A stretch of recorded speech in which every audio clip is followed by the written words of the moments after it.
La sua denuncia in consiglio su un fondo di riserva utilizzato per aprire sportelli anti-racket e anti-usura. Contestualmente vengono tagliati i servizi sociali con l'assistenza domiciliare. Lei ha parlato di una cosa che un po' stride. L'amministrazione è ancora in tempo per evitare ovviamente che strida o che deflaghi,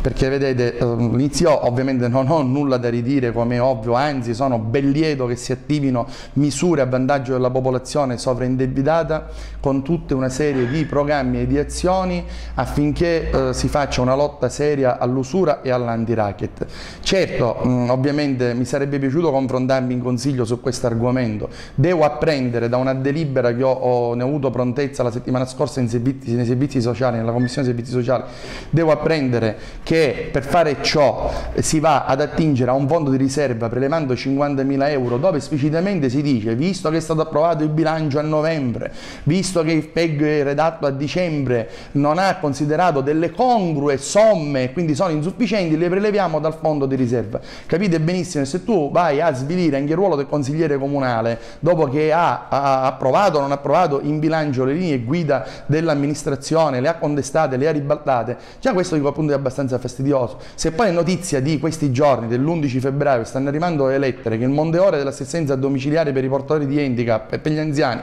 da 32 ore viene ridotto a 28, la situazione, ecco ripeto, stride ed è grave. Non voglio aprire polemiche sul fatto che in mancanza di una governance chiara dei servizi sociali questi tagli arriveranno sempre più a pioggia, ma se già questo sta avvenendo e in più andiamo a fare queste operazioni, onestamente credo che la cosa possa deflagrare. Soprattutto mi auguro che non vedremo oggi un domani delle associazioni che storicamente in modo legittimo sono state vicine ad un particolare mondo politico o a un mondo sindacale vedere operare in questi praticamente sportelli, perché a quel punto potrebbe nascere qualche sospetto e verrebbe la stessa situazione che in questo momento stride, verrebbe fortemente adombrata da grossi sospetti.